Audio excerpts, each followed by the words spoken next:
Are you coming to the tree where they strung up a man? They say murder three. Strange things that happen here. How stranger would it be if we met at midnight in the hanging tree? Coffee. Without it, we would never have had the Industrial Revolution. We'd all be still living in Europe in mud huts. Here in Laredo, we have the Organic Man Coffee Trike. 4501 McPherson, the best coffee on the planet. If you can't get to Laredo, you can order from the Organic Man Coffee Trike.shop.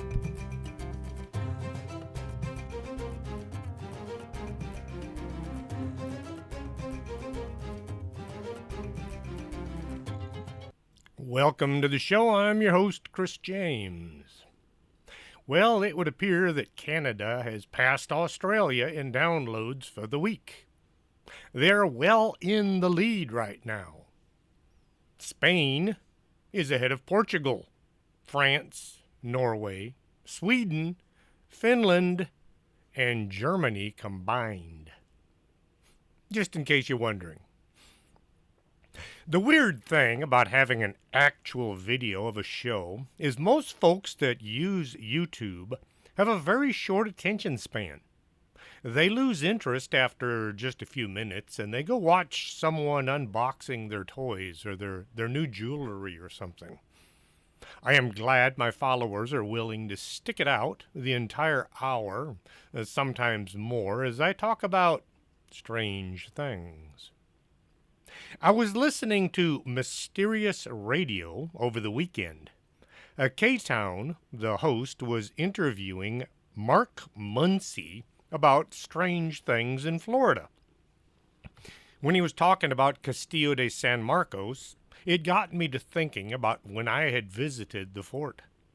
One thing led to another, and now here's a show.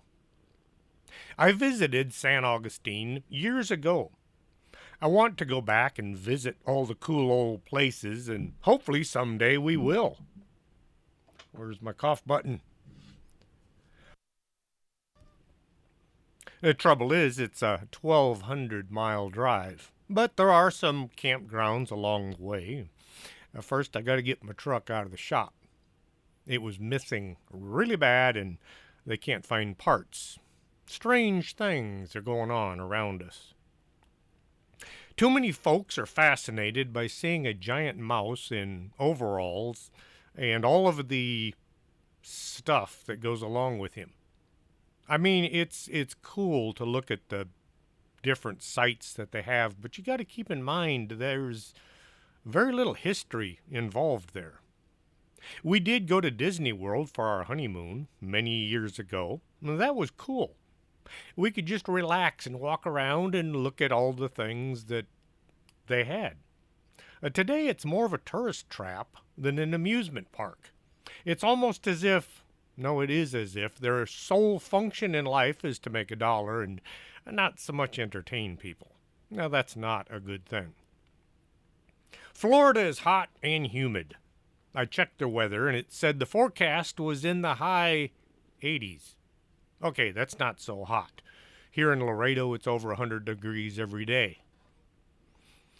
In 1493, Ponce de Leon sailed with Christopher Columbus on his second voyage to the Americas. He and his family settled on an island in the Caribbean named Hispaniola, which later became the Dominican Republic.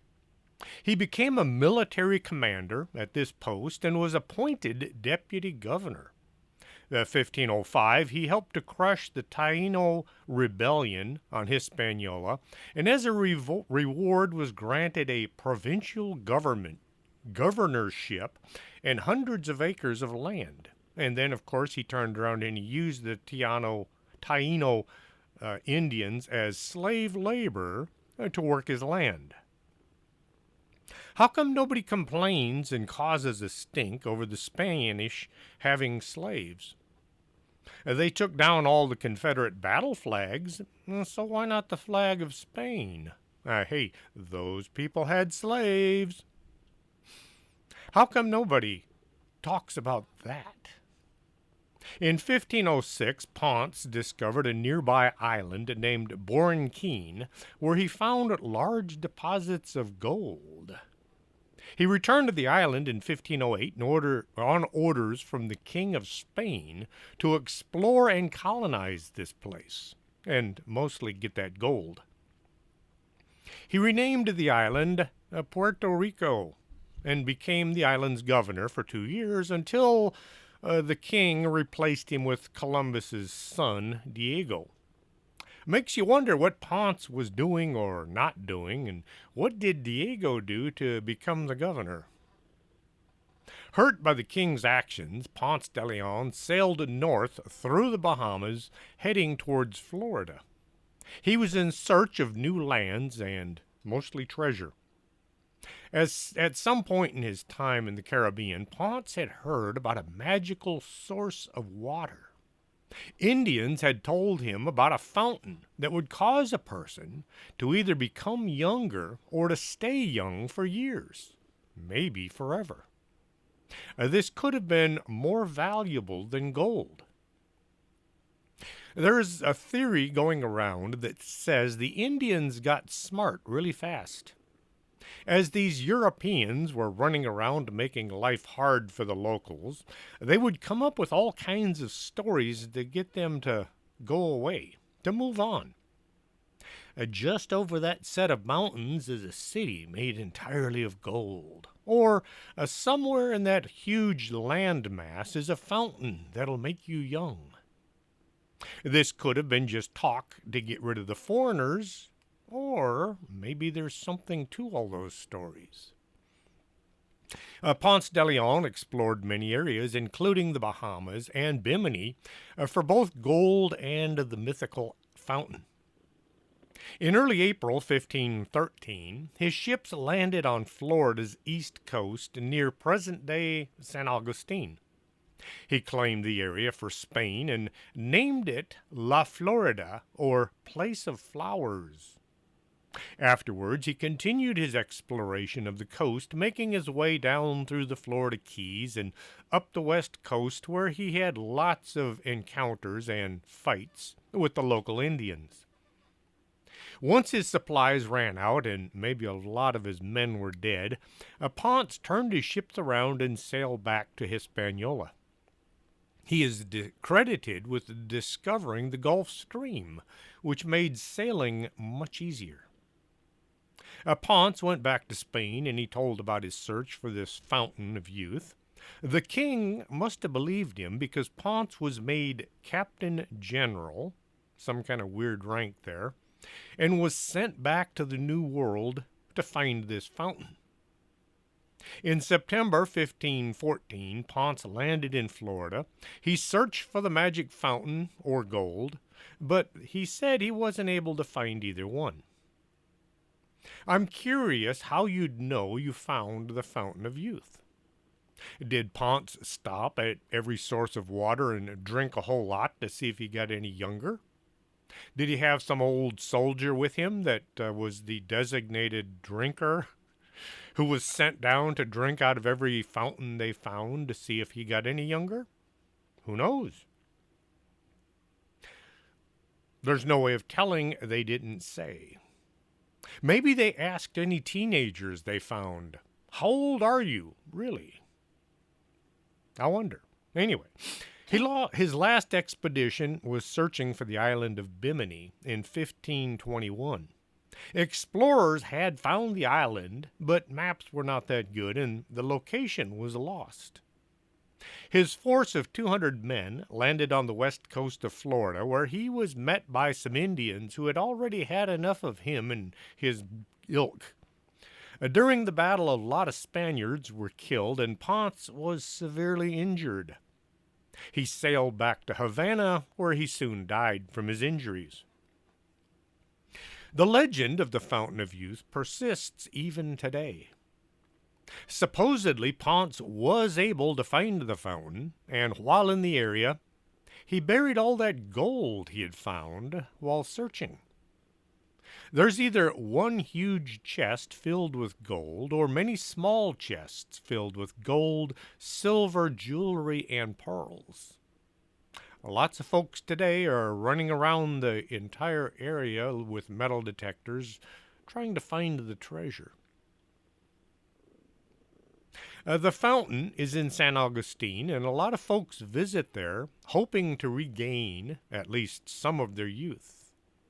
Mendez de Aviles was built in 1565. It's a coquina building that encompasses a spring that was first recorded in the 17th century Spanish land grant.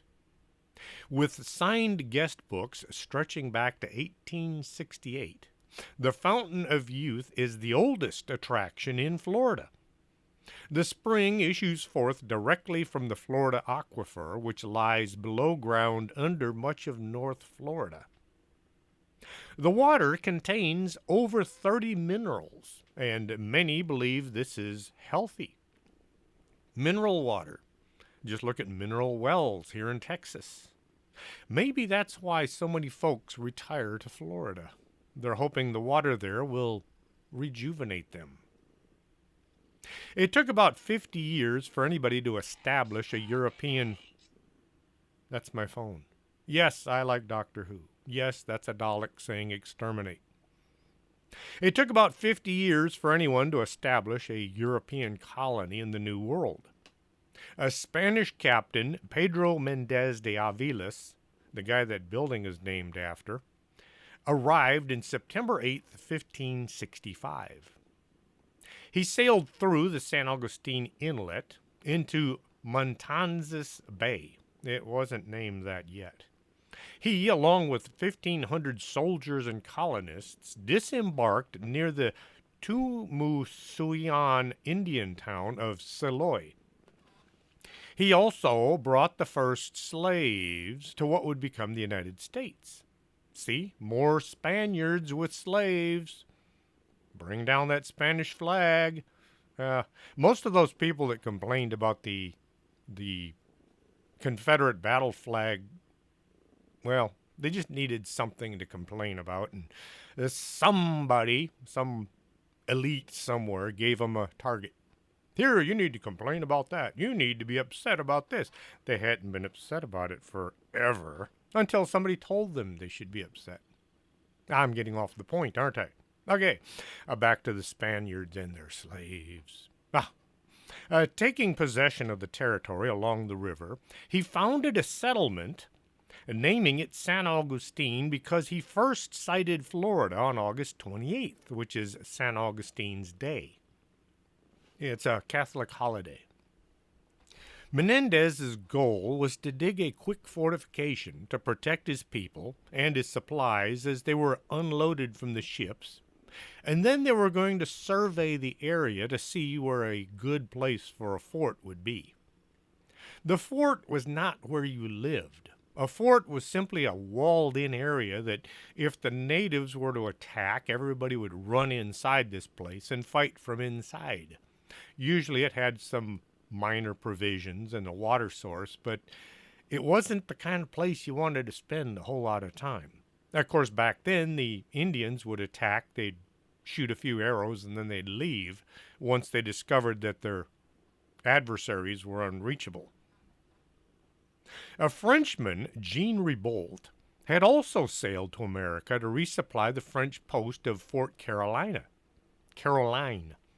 Fort Caroline was an attempt by the French colonial settlement in Florida. It was located on the banks of the St. John River in present-day Duval County.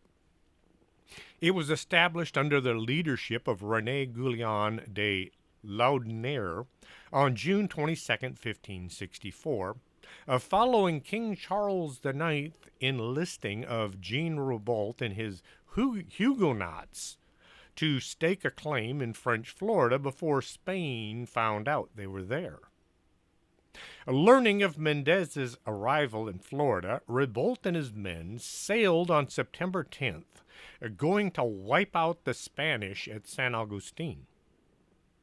A hurricane carried him and his ships farther to the south and then wrecked them on the Florida coast between modern-day Daytona Beach and Cape Canaveral. Menendez wanted to get rid of all those Frenchmen, and he had marched north intent on destroying Fort Caroline. He was heading north while the Frenchmen were heading south.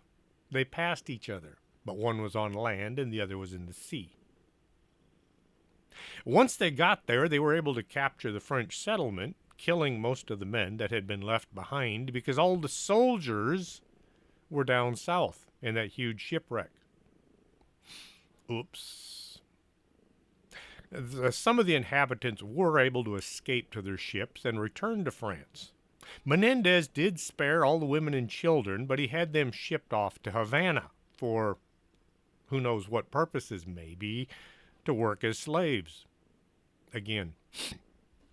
Menendez then turned for Tumosina Indians, learned from the Tumosina Indians that a group of white men were on the beach a few miles south of San Augustine.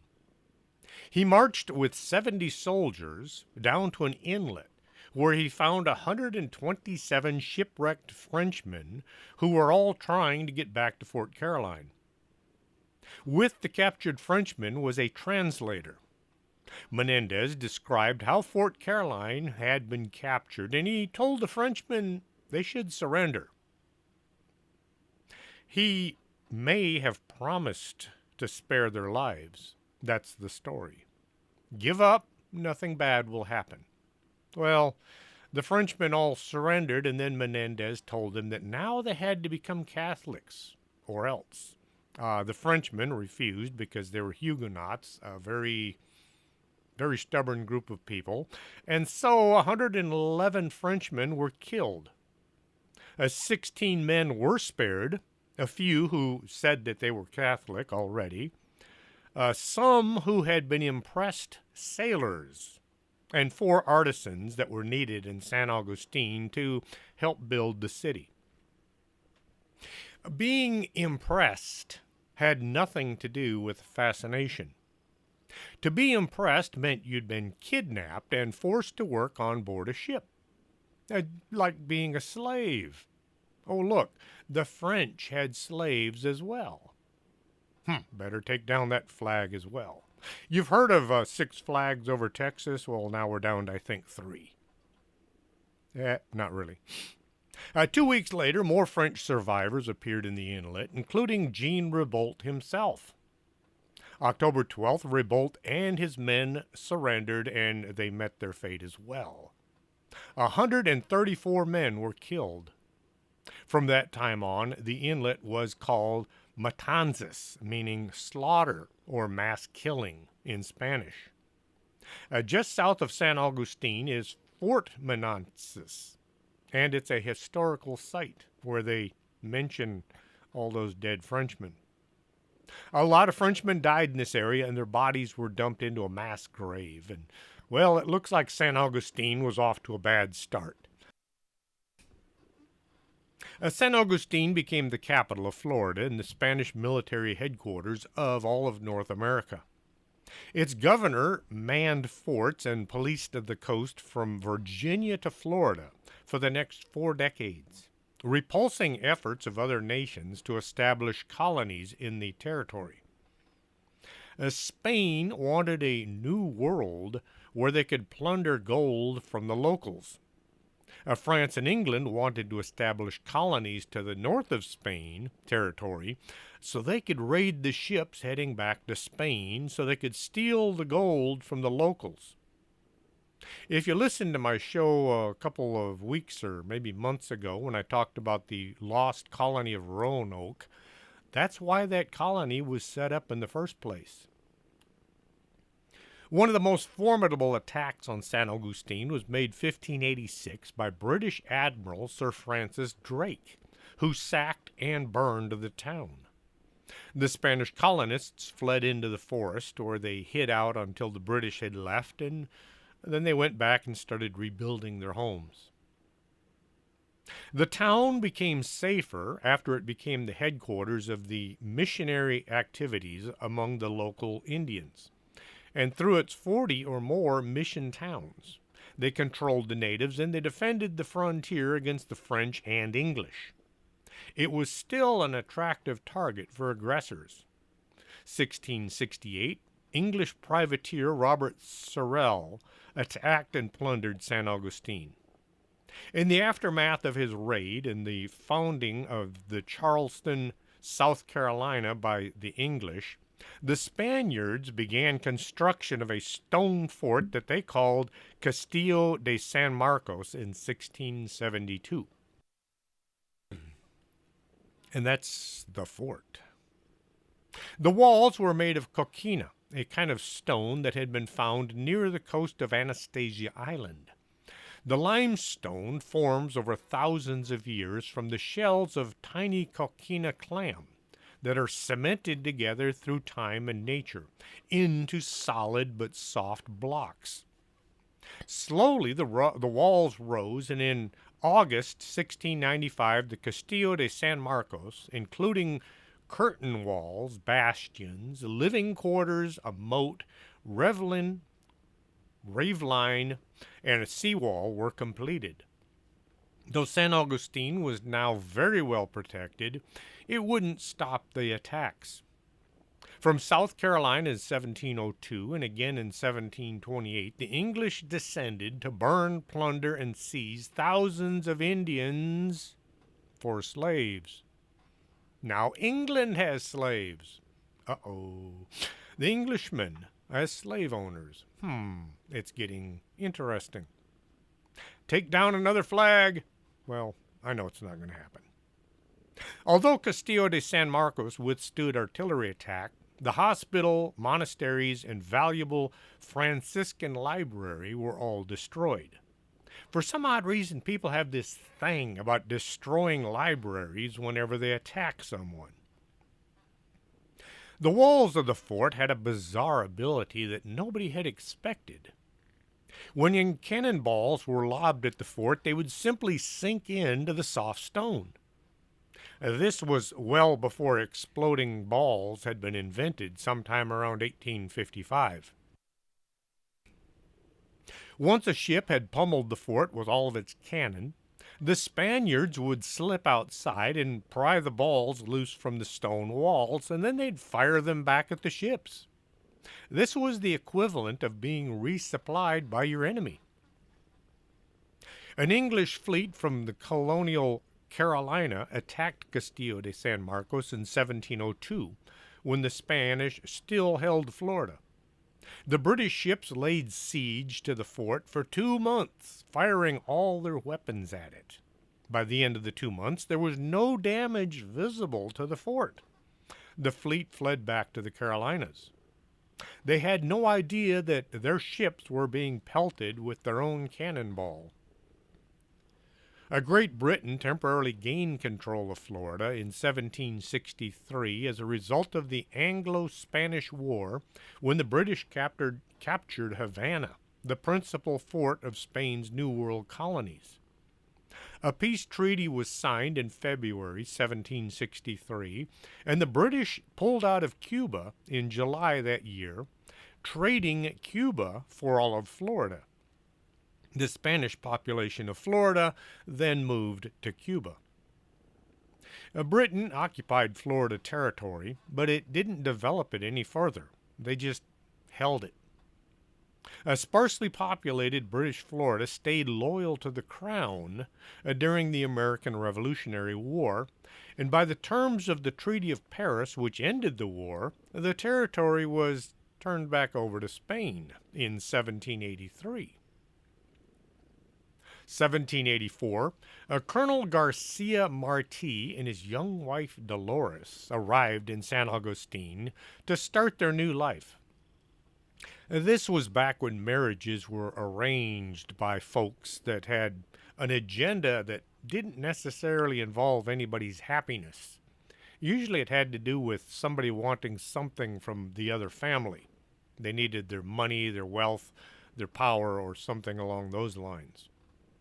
The colonel was assigned a handsome and charming assistant named Captain Manuel Abella, who Dolores kind of got to like a little too much. Yes, it sounds like the plot of one of those novels, the ones with the steamy cover that, well, I don't read that kind of thing. Colonel Garcia was said to be a cold man. He was too occupied with the fort and its soldiers to pay much attention to his wife. Something wrong with that guy. Well, it was another time back then. Neglected and mistreated by her husband, Dolores sought the arms of someone else, Captain Abela. More and more like one of those novels. At some point, Colonel Garcia began to suspect that his wife just might be fooling around on him. One day, while discussing things with Captain Abela, the colonel caught a whiff of his wife's perfume. Uh-oh. Folks didn't bathe much back then, so to make up for it, some women used a lot of perfume. It kind of stuck to everything. The next day, it was announced that his wife had developed some kind of an illness and had returned to convalesce in Spain. As she was going to stay with her folks and would return once she was feeling better. As for Captain Abela, he had been reassigned to Havana, and he had sailed early in the morning. Ships came and went on a regular basis, and he was on board one of them. Maybe. Other officers were said to wonder why he had left without so much as a see y'all later. Questions with no answers. It was bad for your career to ask any questions like that. The colonel was in charge, and if you got on his bad side, you might find yourself guarding the latrine on a very hot day. Late one night, while in basic training, I was laying there trying to get back to sleep after pulling fire watch. Two men entered the room. One was a second lieutenant, and the other was a major. I could just barely make out their rank insignias in the light of the flashlight they were using. I lay there and I acted like I was asleep, but I kept an eye on these two officers, wondering what they were doing as they went from bed to bed. They were counting blankets. A lieutenant and a major counting blankets at 2 o'clock in the morning. All I could do was think, these guys had really pissed somebody off. Back to the story. Over the years, people have reported seeing a shadowy figure in some of the corridors. This figure is seen wearing a long white or a very light brown dress. She fades away before anyone can get a really good look. Those encountering this specter say they also caught a whiff of flowery perfume, something not attributable to anyone in the area. Some people report hearing the sound of screaming coming through the walls near the dungeon area. Faint but discernible. The sounds have scared quite a few visitors.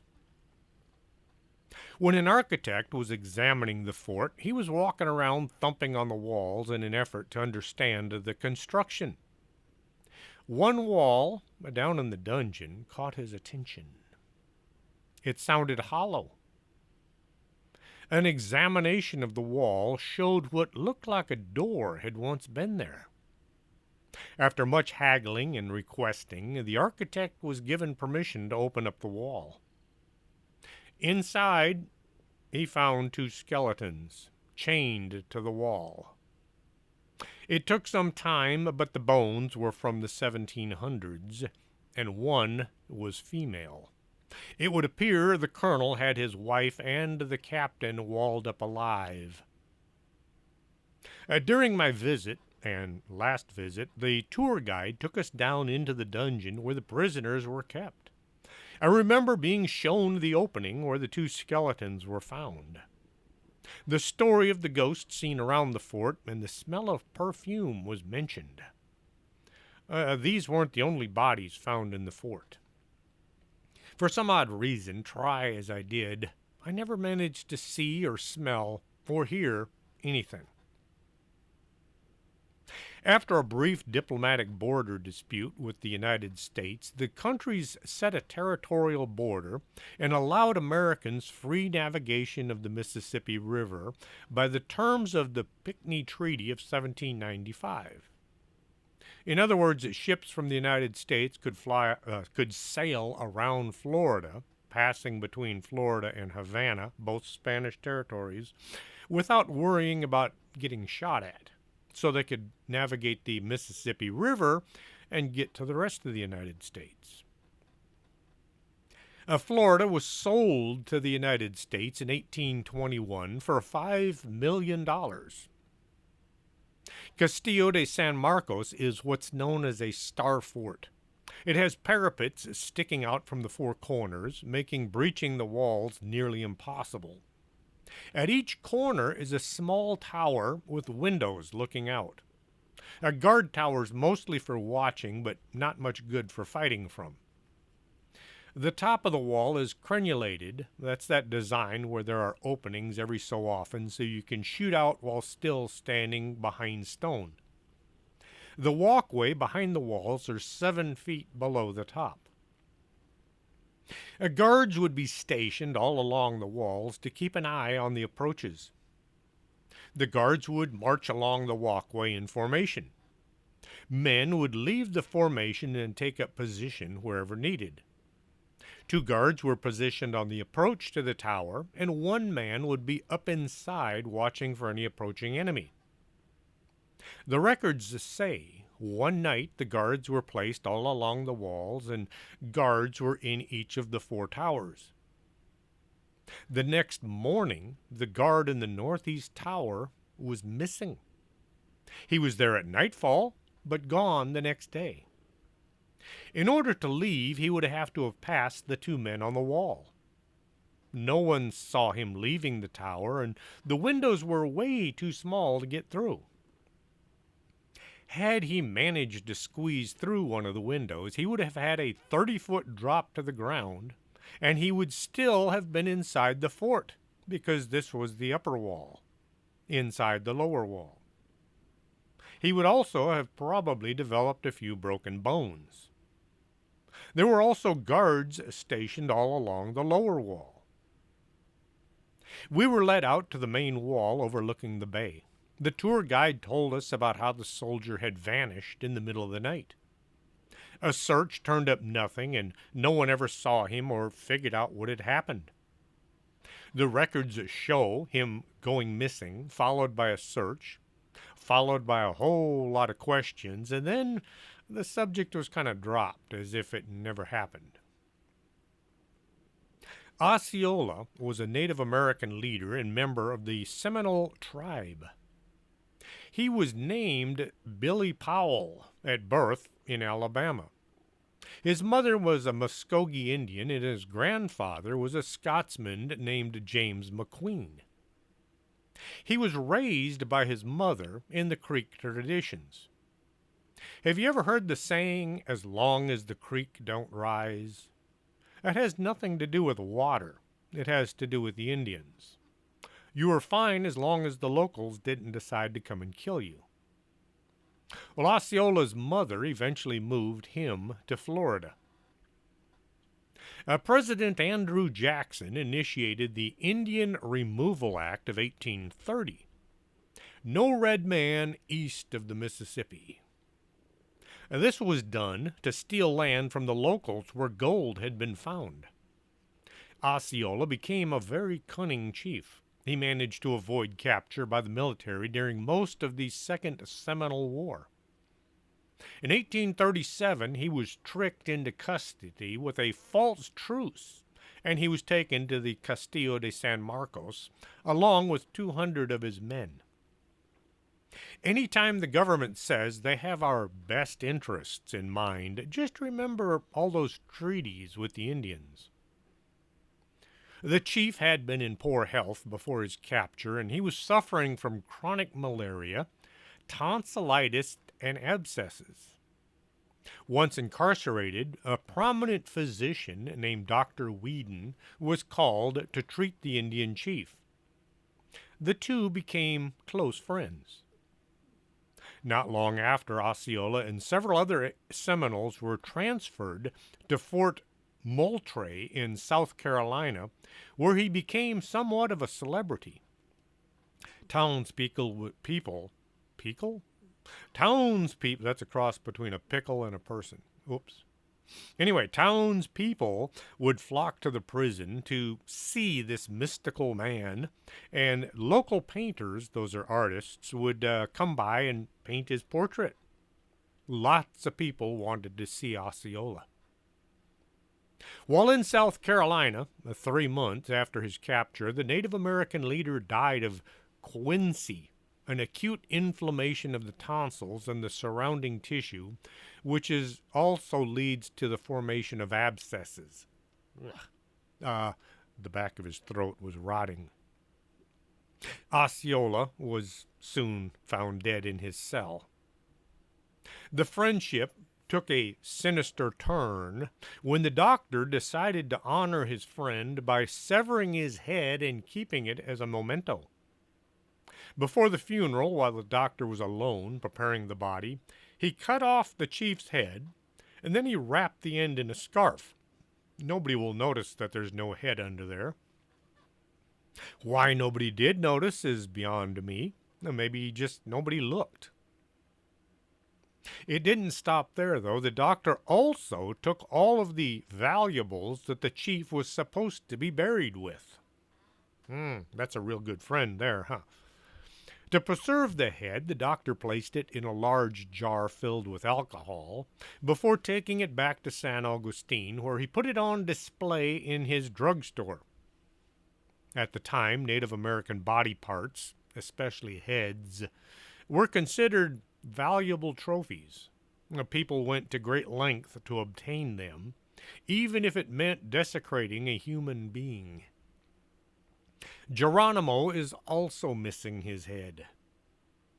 Osceola's head is supposed to have burned up in a house fire. Many believe the chief still haunts the grounds of San Marcos. After the trauma that happened to his corpse, a photograph taken of the fort wall shows what looks like a head sticking out from the stone. Folks believe this is what is left of Osceola. Also, people visiting the fort have reported seeing a headless ghost moving around the grounds.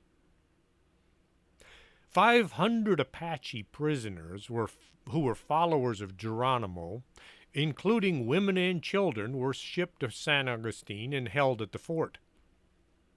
After a few years, some were released. Many had died from disease and malnutrition. Their bodies were buried in unmarked graves. The fort also held pirates and prisoners of war. A few did manage to escape, and a few were released, but there's no doubt that a lot of deaths took place inside that fort. The conditions were not very nice, not very sanitary. Reports of paranormal activity at the Castillo include sightings of Spanish soldiers patrolling the ground, the ghost of the Seminole Indian who seemingly is able to leap to freedom from one of the walls. There's a Spanish soldier who's often spied at sunset and sunrise, standing at the edge of the fort looking out to sea. In the 18th century, a Spanish soldier was killed by a cannonball while searching for a ring that he had lost somewhere. His spirit is seen to be still roaming the grounds looking for that ring. Other paranormal activity includes a light that shines from one of the watchtowers, usually on stormy nights, even though there's no electricity and nobody out there with a lantern. In the dungeon, visitors report a number of sensations, including feeling as if someone with cold hands is touching them. They hear unexplained noises, and sometimes they'll hear mumbled conversations as if somebody in the room is speaking when there's nobody there. Photos taken at the fort often display misty shapes, strange lights, and what appears to be people that you can see through. In other places within the fort, flashes of light have been seen coming from where the cannon are all sitting. They'll see wisps of smoke, more spirits dressed in soldiers' uniforms, and on occasion they hear the sounds of someone screaming. The old Spanish fort isn't the only haunted location in San Augustine. There's an old hospital with more than their share of spirits. In the late 1700s, the Spanish built a hospital for the folks living in Florida. The building was utilitarian, only what was needed to house sick or injured people. The doctors were actually quite good considering the times. They were said to be hundreds of years ahead of their contemporaries in other countries. Why Spain had such good medicine, well, there's lots of theories about that, but they weren't so much into bloodletting and leeches and things like that like other people were. The hospital was named Our Lady of Guadalupe.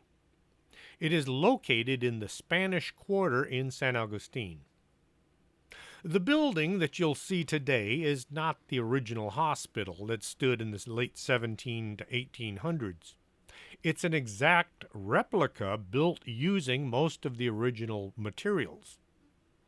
In 1821, the San Augustine officials had to replace several water lines that were running underneath the old hospital. They decided to remove the original building and then rebuilt it in a better location. Even before the building was slated for removal, the patients and workers at the hospital were reporting seeing and hearing ghostly things. Some said the place felt evil. Others told of frightening encounters involving spirits. One of the most haunted rooms was what is known as the morning room. That's morning as in sad, not daylight. When it was apparent a patient wasn't going to make it, he or she was moved to the morning room where friends and relatives could come and say goodbye. A priest would be called to give last rites. The patients only left the morning room under a sheet. People visiting this room all said it felt heavy and uneasy, as if the air in the room was thick. Most wrote this off as being just the feelings of those visiting others for the last time. Some said this was the feeling of death lingering after the patients had passed on. The hospital was still used up until the city went to work moving it. As workers began demolition, they uncovered skeletons. Thousands of skeletons buried under the hospital. Many were right underneath the morning room. An investigation was commenced to find out who all these dead people were.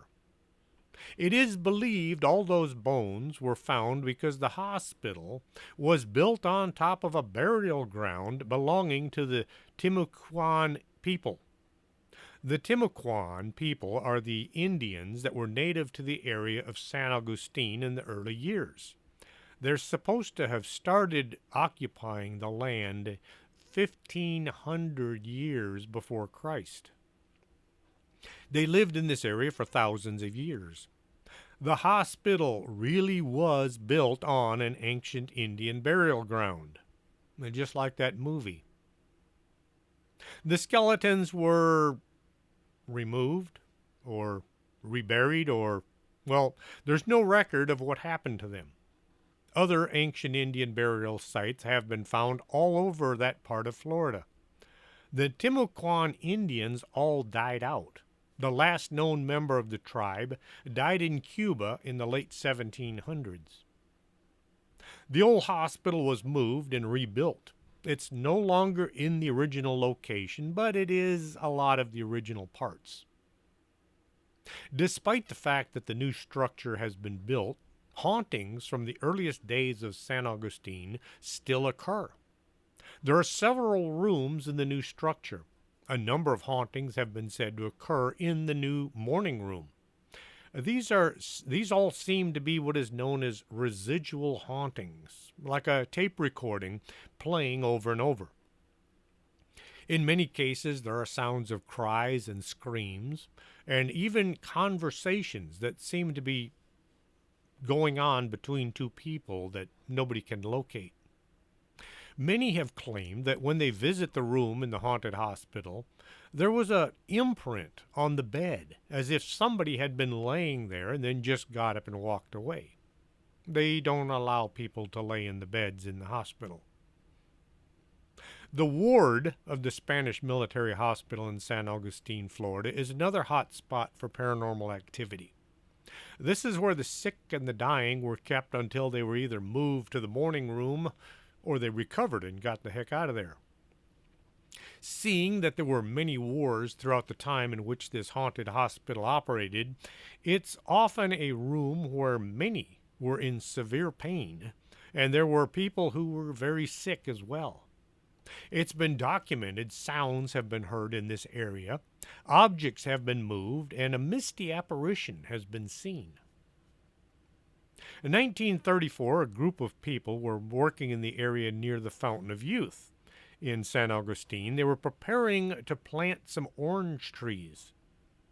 They also uncovered a burial ground that had belonged to the Timucuan Indians. It is believed that the evil and the frightening presence that lurked in the original military hospital were the many souls that had been buried underneath the original structure. As for these bodies, once again, there's no actual record of what happened to them. Were they reinterred somewhere else or sent off to the Smithsonian? Who knows? Located just across from the old city gates is the Huguenot Cemetery, where Protestant burials took between 1821 and 1884. When the Americans took possession of San Augustine and the Florida Territory, the only burial ground within the city was the Talamato Cemetery, which was a Catholic cemetery. Recognizing the need for a Protestant cemetery in the area, just outside the city gates was chosen by the American officials. The cemetery was established just prior to the yellow fever epidemic, which claimed the lives of large numbers of the city's residents. Burials continued until 1884, when both Huguenot and the Talamato cemeteries were closed. The cemetery is believed to hold the remains of about 436 people. Today, the old burial ground is said to be the most haunted cemetery in the area. It's so much so that it is referred to as Spirit Central.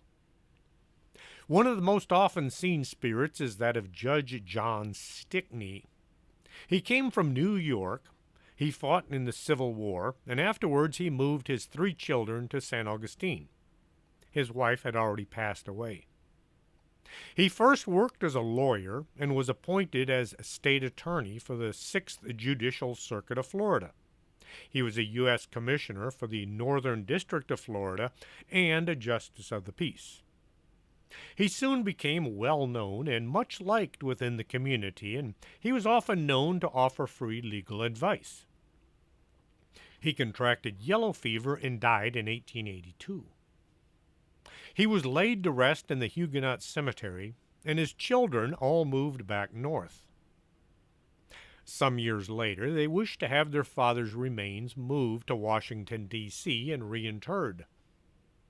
Grave diggers were hired to do the work, but when they took a short break, they returned and they found grave robbers were attacking his coffin.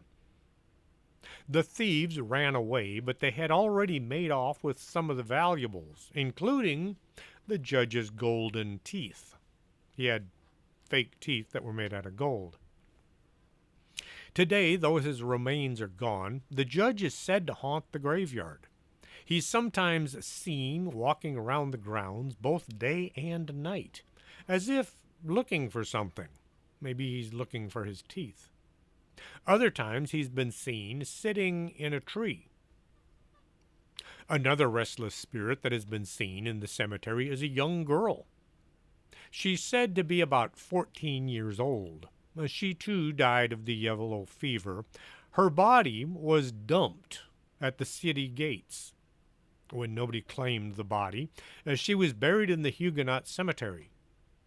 She is not resting peacefully, as numerous people have seen her spirit floating in amongst the trees.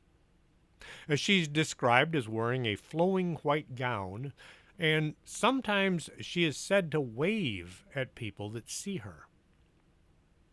Other reports from visitors tell of seeing strange mists and unexplained flashes of light, the sound of a man laughing, and the crackling of leaves while in the ancient graveyard. Many also describe photos they've taken that include strange phenomena, such as orbs and misty areas. In the 1500s, the Spanish had built a watchtower on Anastasia Island. Well, they built several, actually.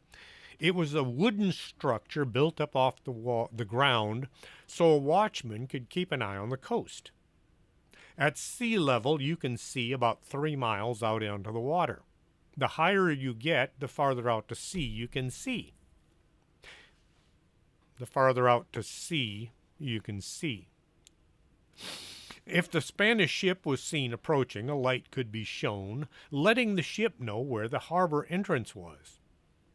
If a British or French ship was spotted, the alarm could be sounded. In 1824, the territorial governor replaced the watchtower with a lighthouse. This lighthouse is on the north end of Anastasia Island. The first lightkeeper was a man named Juan Andre, who was the first American of Hispanic descent to serve in the Coast Guard and the first to oversee a federal installation. He continued to serve until 1845, when his son Joseph took up the position of lighthouse keeper. 1859, Joseph was killed in an accident when he fell 60 feet to his death when the scaffold gave way while he was whitewashing the tower. Joseph's wife, Maria Mestre de los Dolores Andre, took over as the lighthouse keeper, becoming the first woman to serve as an official lighthouse keeper in Florida and the first American woman of Hispanic descent to lead a federal shore installation. She served as the keeper of the San Augustine Lighthouse for 3 years. You know that's not how they said it on the web page. They called Joseph an Hispanic American. Oh yes, you got to put in that hyphen. You got to separate us into little groups. Hispanic American, African American, German American. We don't all want to be Americans. If we all got together as simply Americans, then we would turn our attention towards those people in Washington that keep stealing things from us. Just a thought. Anyway, don't use the hyphen. It's annoying. Friend of mine, Louis, always called himself an American of Hispanic descent, and so I'll use that term. No hyphens allowed. 1862, with the Civil War underway, the light was extinguished, fearing it would aid the Union Navy. Paul Arnau, a customs collector in San Augustine, removed and buried the lens. It was eventually recovered, but the light was not relit until 1867. By 1870, the shoreline erosion was threatening the lighthouse, and Congress appropriated $100,000 to build a new lighthouse. Construction began in 1871, and for the next 3 years, they worked on the lighthouse.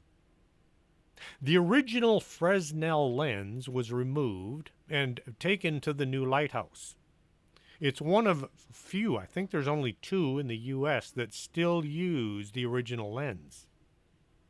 In the meantime, a jetty of stone was built in order to protect the old tower. They wanted to maintain it as a historic site. However, 1880, the old lighthouse was destroyed during a storm.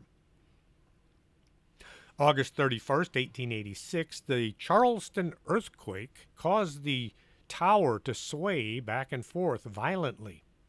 This was written up in the lighthouse keeper's log, but there was no damage to the structure. 1907, the lighthouse received modern plumbing, and in 1925 it got electricity to the keeper's house. The tower light was eventually electrified. The U.S. lighthouse was incorporated into the U.S. Coast Guard in 1939. During World War II, Coast Guard men and women trained in San Augustine, and they used the lighthouse as a lookout post looking for German submarines. There were quite a few along our coast. In 1955, the light was automated, and the position for lighthouse keepers slowly dwindled from 3 to 2 and then just 1 man. No longer housing lighthouse families, in the 1960s, the keeper's house was rented to locals. Eventually, it was declared surplus, and then it suffered a devastating fire from some unknown arsonist in 1970. 1980, the Junior Service League of San Augustine, which was 16 volunteers and 15-year... try that again. It included 16 volunteers, and they began a 15-year campaign to restore the keeper's house that had been destroyed. The League then began to restore the lighthouse tower with the assistance of the U.S. Coast Guard. They put in a maritime museum, and now it's open to the public full-time. The lighthouse in San Augustine's oldest surviving brick structure, and it has been restored to the original colors and materials used in 1888. The lighthouse is 165 feet above sea level.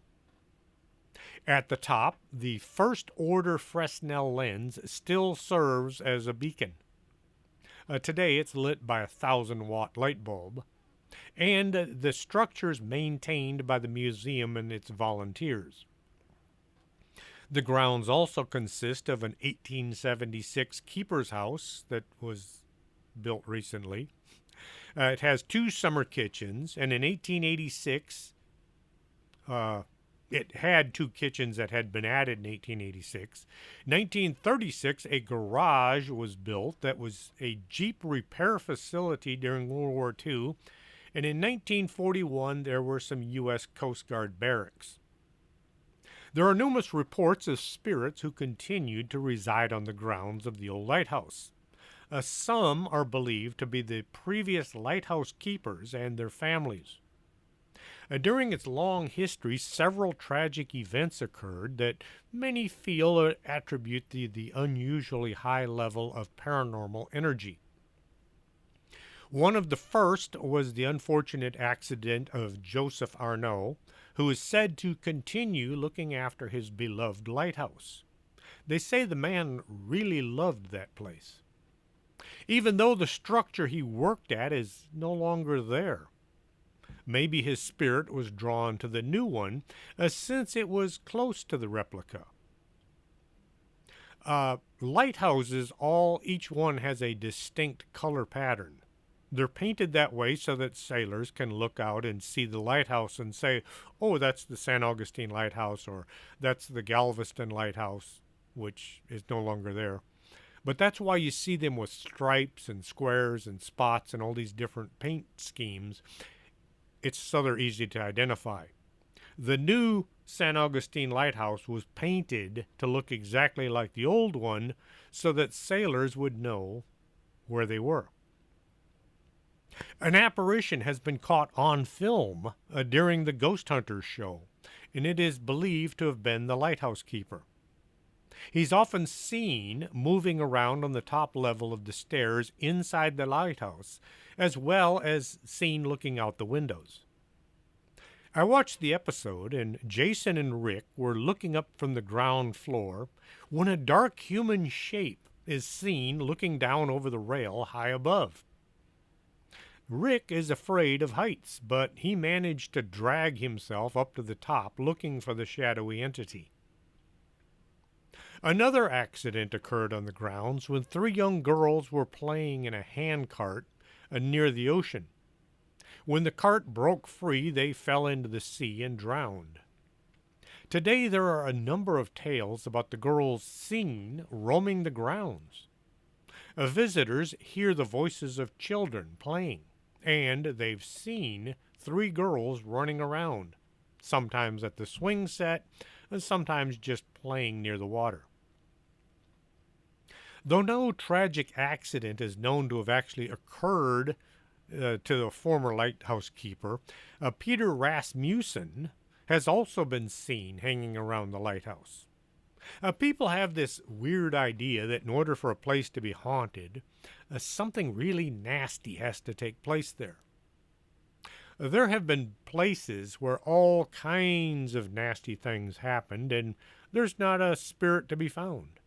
Then there are other locations where nothing ever happened, and yet people report seeing strange things. An example would be the Laredo Arena. As far as we know, nobody ever died there, nothing tragic ever took place, and yet people there working at night will see a woman walking into the bathroom. Then they hear the toilet flush. They hear the water come on in the sink. Yet there's nobody in there. Do you think a ghost would need the bathroom? I guess so, because that's where they see her. They see her, they hear her, but she's not there. Anyway, back to the story. Throughout the history of the lighthouse, San Augustine has often been the site of violence, disease, and murderous storms. Perhaps some of the paranormal energy comes from others who are unknown, but to have been on the property. Further events include random unexplained noises, objects that have been moved or thrown. A woman's voice is sometimes heard speaking from up inside the tower. They hear laughter coming from the very top level of the lighthouse. Locked doors are found open in the morning, and a music box that turns itself on. Also, once in a while, people have encountered cold spots where there shouldn't be any cold. The old jail was built in 1891. It was paid for by Henry Flagler, the guy that built the railroad. He was the owner of the Ponce de Leon Hotel.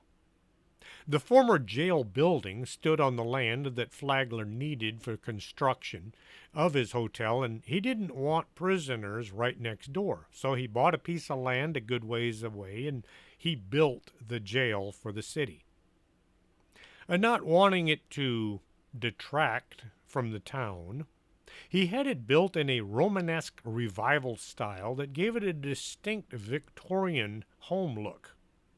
If you didn't notice the bars on the windows, you wouldn't think it was a jail. Originally built to house up to 72 prisoners, the two-story northern wing of the jail was general population. Not too bad of people. There was also a maximum security area and a women's section. The building held a kitchen, as well as quarters for the jailer to stay in along with his family. The sheriff would live there. During its more than 6 decades, life inside the jail was far from anything like a Victorian home. The inside did not go along with the outside. Conditions for the prisoners was said to have been from poor to lousy. They had horrible rations. They hardly ever got a bath. The toilet facility was a bucket in each cell that was emptied once a day. The prisoners were forced to perform hard labor during the day. They would work on farms and the roads around town. There was disease, violence, and death was commonplace inside the jail. The jail was in service until 1953. A year later, once closed, it became a historical attraction. People wanted to see if what they'd been hearing was actually what was inside. Apparitions have been seen in the form of both inmates and the sheriff. What is it about the land where San Augustine sits that attracts or holds all these spirits? Could it be all the death associated with the history, or is there something hidden below the surface that causes all this paranormal activity? Do you really want to know? Or is it better to just enjoy, if that's the right word, the experience folks have been telling about while visiting the area? Would it be a good thing to chase off all the ghosts from a property that is said to be haunted, and well, then you no longer have a haunted house to go look at? Are the spirits really trapped there? There's a lot of theories that say yes, and there are a lot of theories that say no. How can a spirit actually even be trapped in one location? Until a ghost is willing to sit down and actually talk to us about it, we may never know. If you enjoyed tonight's show and you have a few dollars that just laying around collecting dust, you'd like to get rid of them, you can go to Amazon.com and buy one or two or all four of my books. I could use the money to make the show a little better, hopefully. Or if you'd like to get a t-shirt, you can go to tpublic.com. Buy a t-shirt or coffee mug or some of those reusable grocery bags that most people used to carry, but I've noticed hardly anybody has anymore. Anyway, if you enjoyed the show, tell your friends, tell your neighbors, tell your enemies that they should be listening.